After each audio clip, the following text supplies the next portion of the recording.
Շնորհակալություն, տիկնայք և պարոնայք, ինչ է ասում հանրային ծառայությունները կարգավորող հանձնաժողովը, ինչպես է հիմնավորում սակագնի ընթացիկ բարձրացման, այսինքն բարձրացնելու անհրաժեշտությունը։ Հանրային ծառայությունները կարգավորող հանձնաժողովն ասում է, որ 2012 թվականից մինչև հիմա սակավաջրության և ատոմակայանի չնախատեսված կանգի պատճառով բաշխույթ ցանցերը կրել են 37 միլիարդ դրամի վնաս, այսինքն որ հիդրոկայանները եւ ատոմակայանը պիտի էժան հոսանք մատակարարեին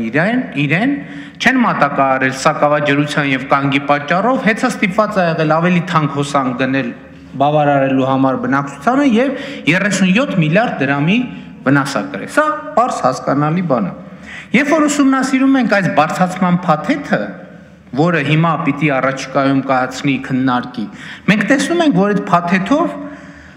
հանրային ծառայությունների կարգավորող հանձնաժողովը կայացնում է այնպիսի որոշում, որ այս 37 միլիարդ դրամից փոխհատուցվում է 23.4 միլիարդ դրամը։ Բա հարց է ծագում, եթե վնասը 37 միլիարդ դրամ է, մենք ինչի ենք 23-ը փոխհատուցում, օրենքով պարտավոր ենք, ուրեմն պարզվում է հետևյալը, որ 14 միլիարդը, ինչպես արդեն ասվեց, արդեն փոխհատուցվել է։ Բա հարց է ծագում, անցած տարի փոխհատուցվել է, բա հարց է ծագում, այդ որտեղից է փոխհատուցվել, մի րոպե, խնդրում եմ, այդ որտեղից է փոխհատուցվել այդ 14 միլիարդ դրամը։ Պարզվում է, այդ 14 միլիարդ դրամը փոխհատուցվել է անցյալ տարի եւ նախանցյալ տարի բարձրացված սակագնի հաշվին։ Այսինքն մենք այսօր հենց հանրային ծառայությունները կարգավորող հանձնաժողովի տված տվյալներով կանգնում ենք մի փաստի առաջ, որ մենք այսօր ունենք մի սակագին, որ եթե այդ սակագինը գործի չբարձրանա, հաջորդ մեկ տարվա ընթացքում մենք եւս 14 միլիարդ դրամ այդ գնի դեպքում կփոխհատուցենք։ Այսինքն այս 23 միլիարդ դրամը փոխհատուցելու համար մեզ պետք է սակագինը, եթե մենք սակագինը չբարձրացնենք, 2 տարվա ընթացքում կամ տարի ինչ-որ ժամանակաշրջանում այդ փոխհատուցումը ինչ-որ պարտավոր ենք փոխհատուցել, կփոխհատուցվի, կանցնի կգնա։ Ընդ որում, ինձ հաստատեցին, որ օրենքը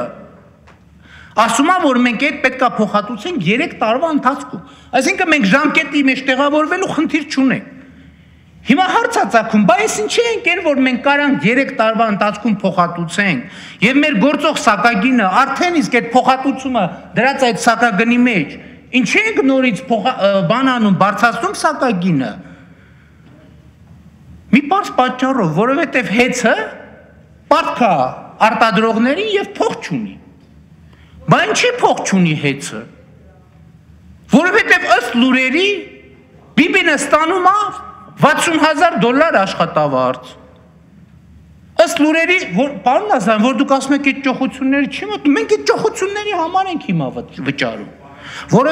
Որովհետեւ եթե Բիբինը այդ ճոխությունները չաներ, Lexus-ներ չվարձեր, չգիտեմ ինչ-որ ճոխություններ իրան թույլ չտար, գազիկների վերանորոգման վրա միլիոնավոր դրամներ չծախսեր, գազ 52 մագնիշի արտադրության մեքենայի վրա ծախսել միլիոն չգիտեմ քանի դրամ, 85 թվին արտադրության։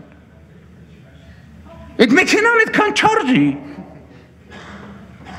Հիմա ու այս առումով պարզա մի բան, որ մենք տալիս ենք գումարը, այս գլխից մի գումար, որը արդեն սակագնի մեջ հաշվարկված է։ Թող Բիբինը 2 տարի սպասի։ Թող հենց 2 տարի սպասեց, սակագինը արդեն փոխհատուցում է այդ կրած վնասները։ Ու այս հենց հանրային Ռոբերտ Նազարյանը մեր հարցերին շատ մանրամասն պատասխանեց եւ ինքը հիմնավորեց, որ մենք սակագին բարձրացնելու կարիք չունենք ամենևին, ես լցածրացման մասին չեմ, ինքը իրենք հիմնավորեցին իրենց տվյալներով, բայց քանի որ հեծը փող չունի իր վարկերն ու բանը այդ պարտքերը փակելու, մեր ժողովրդի գրպանից պետք է հանենք այդ փողը։ Սա կներեք անընդունելի է, Բիբինը ոնց ծախսել է, թող գնա ճարի ու տանի իր